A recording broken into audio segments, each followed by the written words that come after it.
In today's video, we have breaking news. The president just threatened military action against Nigeria for their persecution of Christians. Also, SNAP benefits. The president has reacted to the ruling, and some people might find it shocking. And finally, Barack Obama is out there humiliating himself.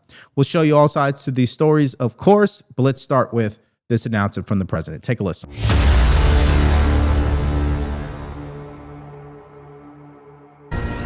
President Trump is threatening to go to war on Nigeria a day after designating the West African nation a country of particular concern over the killings of thousands of Christians there. Stephanie Bennett is live in London with more on this. Stephanie.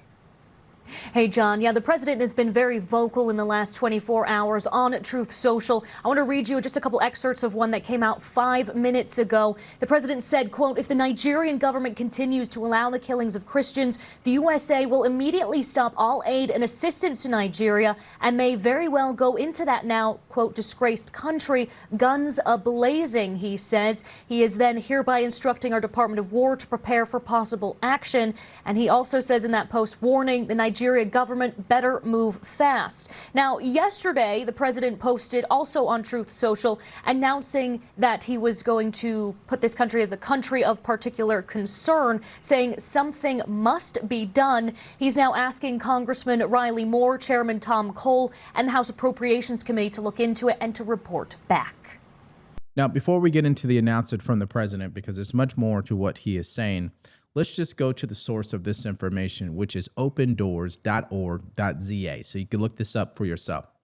According to their report, once again, the top 5 countries remain the same: North Korea, Somalia, Yemen, Libya, and Sudan. Now, it's interesting that we have someone right now serving in Congress from Somalia. I find that to be interesting.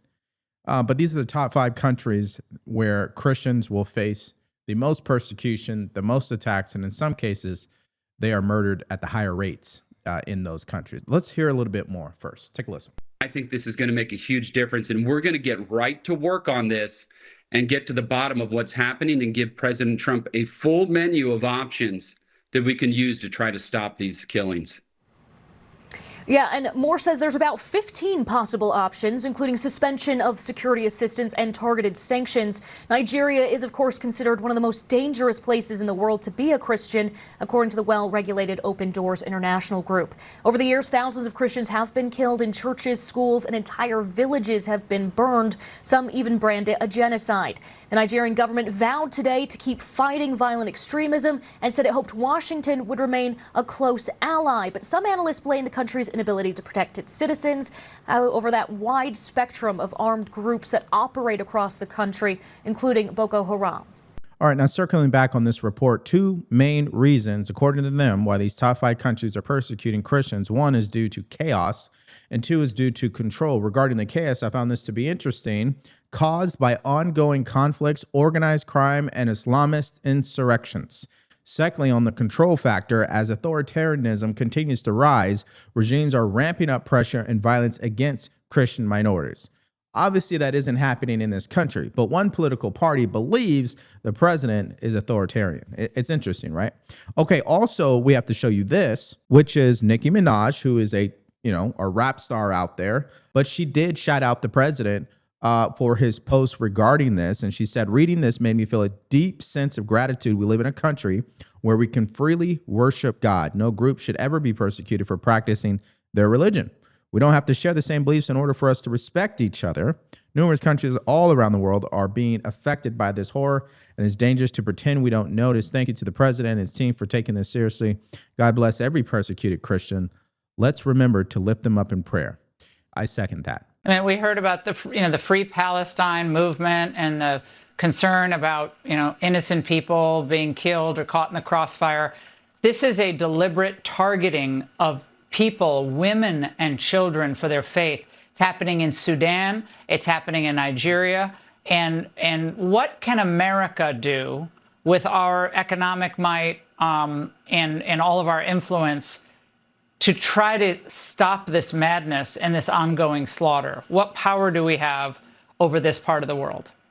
Well, let me speak specifically to Nigeria. This is why I've requested for Nigeria to be designated a country of particular concern, which Trump had done in his first administration. But of course, the Biden administration took that designation off because they claimed the killing had more to do with land disputes that were started because of climate change. Hard to believe, but that's what they had claimed in this. So we're asking for this designation to get put back on because it actually made a difference in slowing down and stopping killings in this region. But we have to do something to stop this. So hearing this story today made me think of really three things I want to share with you. Number one, if you are a Christian, I think this is a careful reminder of how strong and firm you should stand in your beliefs, because you live in a country where your beliefs are allowed to be expressed. And we should be grateful for that freedom, by the way. Number two, for the hardcore Democrat progressives who rage against President Trump every single day, what is your reaction to this? Isn't this a good thing? Wouldn't you want the president to minimize what people are calling a genocide? And number three, which is in a form of a question, what do you think the president should do with this? Do you think he should get involved? Do you think the military should get involved? What would be your action if you were president? What would you take? Let me know in the comments section. Okay, so let's head to our next story, which is an update regarding that ruling, actually two of them, that requires the Trump administration to pay out SNAP benefits. Now, the president has responded, said his lawyers are looking into it, and they're not too sure how they're going to proceed. Now, having said that, you know people are freaking out about it. But before we get to the meltdowns, let's hear more on this. Take a listen. Hi, John. Well, SNAP recipients who are logging into the state apps that they have today are reporting a new message saying that they will receive their benefits this month, but that the deposits will be delayed. Because of the government shutdown, approximately 42 million Americans who rely on this program did not receive their November payment, the benefits that normally would have gone into their account today. NRG Stadium in Houston hosting a food distribution event to help fill the gap, as many really are not sure what they're going to be doing moving forward if this funding does not come through. But a federal judge ruled yesterday that filling the gap is the Trump administration's job and that emergency SNAP reserves have to be used to do so. President Trump saying his administration is seeking clarification from the courts, adding on Truth Social, if we are given the appropriate legal direction by the court, it will be my honor to provide the funding, just like I did with military and law enforcement pay. Okay, now, have you seen this hoodie that you are watching here on the screen? Because it's just phenomenal. I have one of them, actually. And it's very important because people are locking in their winter gear right now. You know why? Because they're going to be able to save so much money. And this is why it's important for you to take a look at Bearskin. They're running a 60% off deal right now, but only if you get the hoodie early. This hoodie is built like a tank. 340 GSM micro fleece, 10 pockets with a clean, rugged fit that looks awesome. Plus, it zips right into their heavy storm rain jacket to become 100% waterproof when you most need it. And here's one more thing that I think is truly important. When you support Bearskin, you're supporting the fallen outdoors and the Hope for the Warriors Veterans Program. So it's not just you're buying more gear, but you're actually supporting a cause. So lock in your winter gear today. You're going to get free shipping. It's fast delivery. All you have to do is text DeVory to 36912. Text DeVory to 36912 to lock in your 60% off again today. And remember, you're supporting a cause for our veterans. Okay, so we've already kind of talked about this, but just as a reminder, the problem here is a lower court judge telling the administration that not only do they have to spend the money, but after the money runs out, it is their responsibility to pull money from somewhere else to keep this program funded. That's where it has gone off a cliff, in my opinion, okay? I don't see how that court can get away with ordering that, all right? Now, let's hear more on this. But the president does maintain all of this could be avoided if Senate Democrats would approve the same clean funding bill that the House had already passed. The White House also warning that tapping into emergency funds rather than just resolving the shutdown comes with a major risk. And so the idea that when they haven't appropriated funds for us, and we've got a clear legal mandate to keep some aside in case there's a national emergency, the idea that they're going to take our rainy day fund and spend it, like what happens if 3 weeks from now when all the money's gone and they still haven't appropriated anything, what happens then? Again, ultimately, Democrats decided to leverage this government shutdown, and it is now hurting innocent American citizens. We talked about it. Now, some people in the party that are Democrat voters, they go even further with this. They are now looking at billionaires and CEOs of these big companies and these grocery stores, and they're telling them to cough up the money while this government shutdown is occurring. Okay, so I just learned that the Walton family, who owns Walmart, and Jeff Bezos are both worth over $400 billion, right? But many of their employees are on SNAP benefits.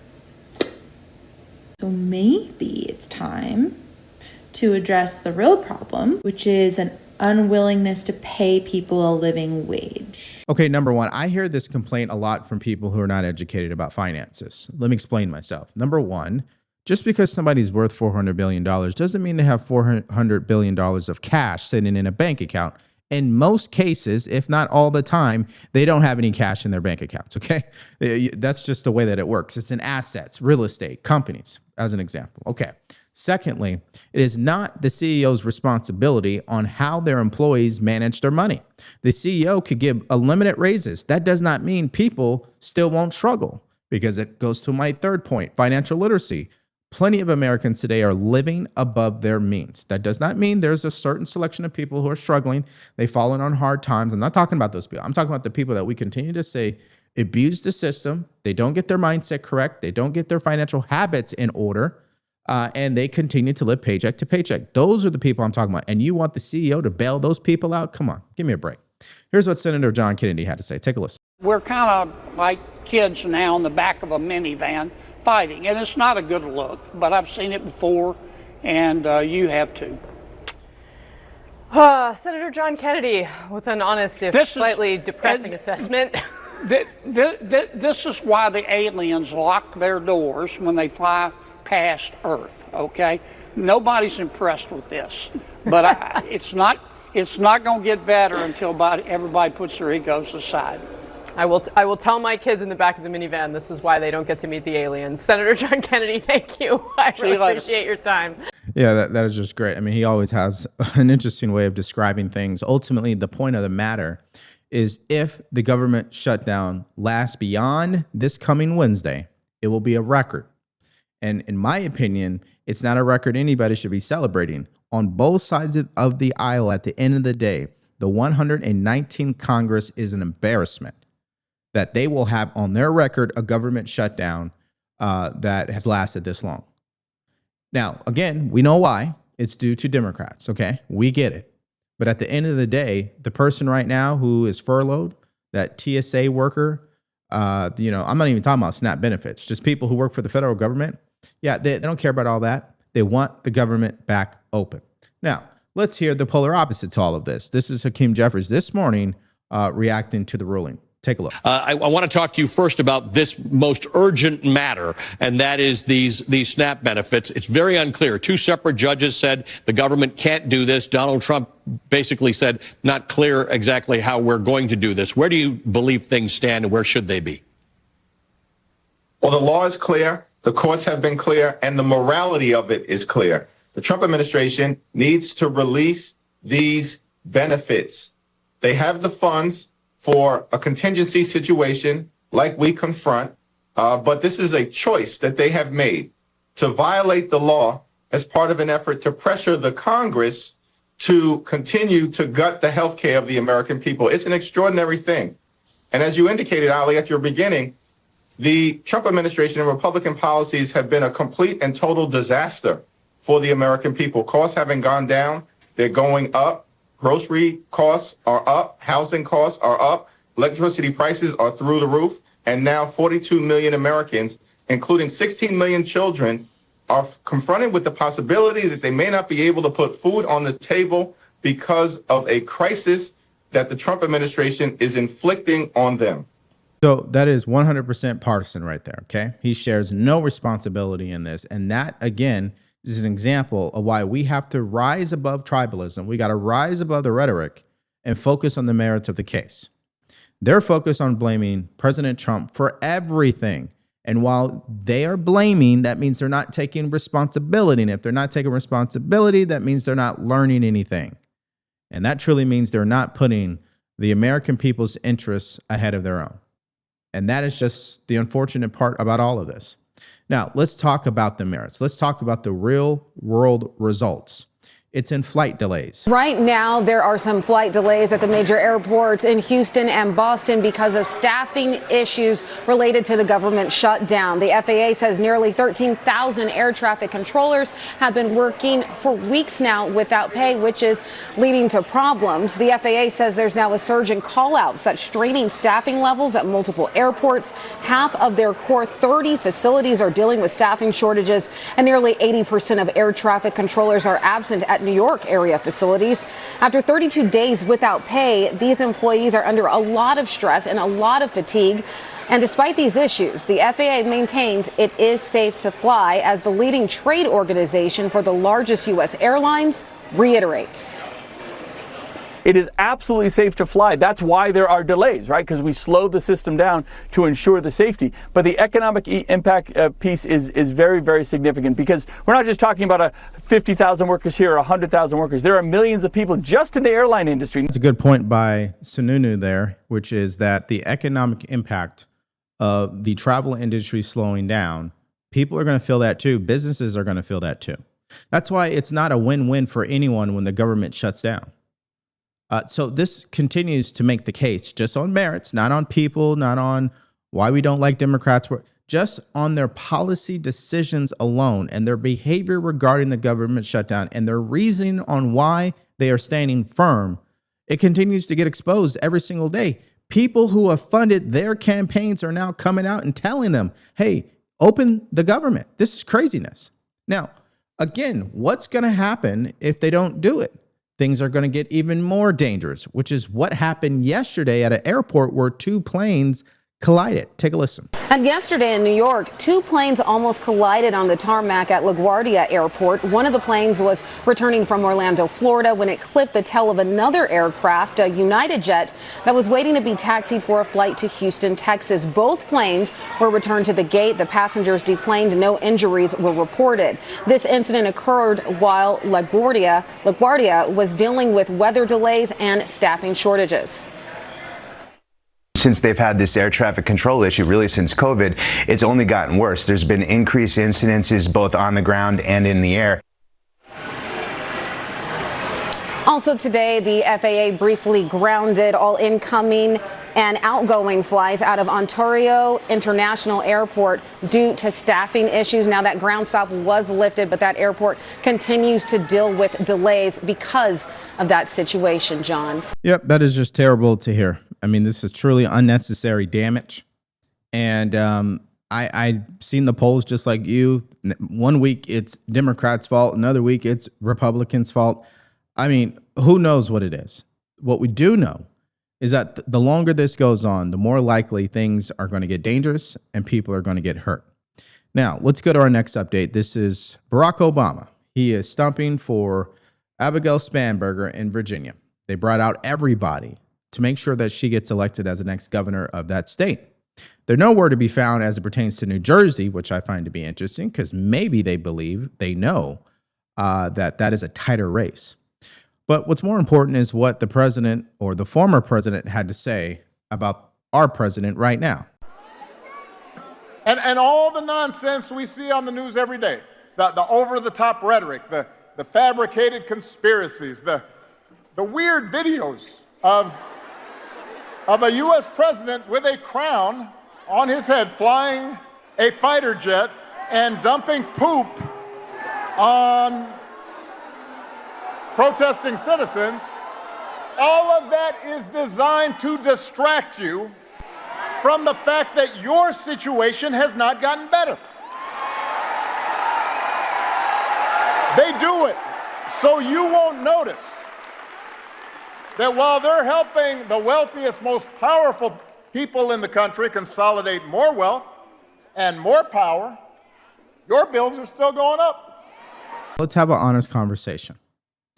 The party that actually is responsible for the biggest wealth transfer in history is Democrats. The biggest wealth transfer in history occurred during COVID. The stock market, on average, from 2020 to 2024 is like night and day. I'm not too sure we'll ever see something like that again. That happened under Democrat control.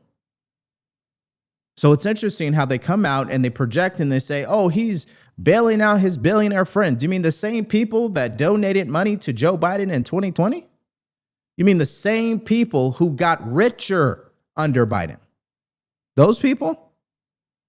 It's interesting. Again, they think people are that stupid. I'm not. You're not. We could see right through that. The inflation, the cost, and the profits, 90% of it came when? Under the Biden administration. At a minimum, that number is 90%. You guys let me know if you see it the same way. Now, here is Andrew Schultz and Charlemagne reacting to this whole thing about the video that was AI of the president doing that. It's interesting how Obama is so fixated on that, right? You'd think he'd be talking about something else instead. Well, I think Andrew Schultz understands exactly what happened here. Take a listen. For my father to physically go to as a Republican, to go to a protest, very significant. And the fact that then, this guy releases a AI video of him shitting on people's heads. That shit was fire. Whatever. I mean, yo, you know what's funny? We were talking shit about on my this. parents' head is not funny. But your dad wasn't in the video. Okay. Well, what are you talking about? Shitting your dad's head? That's not becoming of a president. You don't want that. None of it is becoming. It's garbage. Here's the problem. It's garbage. Here's the problem. It's like I see it, and I was talking to guys about this, but like I see a lot of other politicians trying to do what he does. Like AOC tries to do it too. Like she's trying to like own people on Twitter, and it's like if Trump just got a thing where he's funny. It is what it is. We all acknowledge this. He is funny, so he gets away with shit that most people can't get away with because he's funny. But when I see the other politicians doing it, it just comes across so cringe. I don't think that they're getting the benefit. What are you talking about? Very cringe. Yeah, see, again, they prove our point for us, right? What makes President Trump great is his level of authenticity. He's so authentic that he'll say offensive things. He's so authentic that he hurts people's feelings in the process. You can't teach that to people. You either have that or you don't. And I think it's something that truly separates him from 99% of politicians in our political environment. There will not be another Donald Trump. It's just a reality. And Democrats, instead of fighting him, instead of trying to mimic him like Gavin Newsom does every day, what they should be doing is speaking on the merits, speaking on the issues like Zohran Mamdani's doing. But they're caught in the habit. They can't help themselves. They say it is a distraction. If it's such a distraction, why are you reacting to it exactly? I think that's a good question. But let's hear more from Obama. Take a listen. Meanwhile, the government is shut down, and the Republicans who currently are in charge of Congress, they're not even pretending to solve the problem. They have not even been showing up to work. Not in session. Where are you? What are you doing? And as for the president, he has been focused on critical issues like paving over the Rose Garden so folks don't get mud on their shoes, and gold plating the Oval Office and building a $300 million ballroom. So Virginia, here's the good news. If you can't visit a doctor, don't worry. He will save you a dance. And if you don't get an invitation to the next White House shindig, you can always watch the festivities and all the beautiful people on Truth Social. Yeah. I would say that the source of our political divisiveness in this country started with him. I believe he should get most of the blame. Everybody plays a role in it, of course. No question about that. But he probably has become some of the most, or one of the most divisive people in politics. I mean, this is a guy who never believed in Kamala Harris, for the record. Okay. This is a guy who clearly does not respect Joe Biden. Didn't even want him to become president. Also thought he should never become president. Was on the record of saying that. So as far as I'm concerned, I don't think we need to hear from him, okay? But I know he has a lot to say, and it's just striking how much he's changed. We've shown you the clips where President Trump is literally repeating the same talking points that Barack Obama was repeating when he was in office. But President Trump is a far right-wing extremist, according to Hakeem Jeffries. Okay, one more clip here for you. This is Nancy Pelosi also getting triggered over the president today. Take a look. I think he always has to be taken seriously because he's a very, very dangerous man. I think he has to be taken seriously because he's a Children are my issue. That's why I'm in politics. That's my why, for the children. He's the worst president children in America have had in our own history, whether it's feeding them or whether it's safe environment for them to thrive, whether it's the economic security of their families, whether it's their health care, the cost of housing, and the rest. He is the worst president for children. There he is walking, the worst president for anybody, any president in our history. I think it says something about a person who's her age getting upset at seeing a picture of someone that she truly hates. I mean, you want to know the source of our problems? It's hatred. It really is. It's poison for people. And for people who pride themselves on being professional and sticking to norms and traditions and caring about people, they have a funny way of showing it, you know? All right, let's hear from you guys in the comment section below to these stories today. Let's start with this announcement regarding Nigeria and the persecutions of Christians. Number one, do you agree with the report that came out that I showed you, the top 5 countries? But also, I think the more important question, do you agree with what the president has proposed that he might do, which is take military action?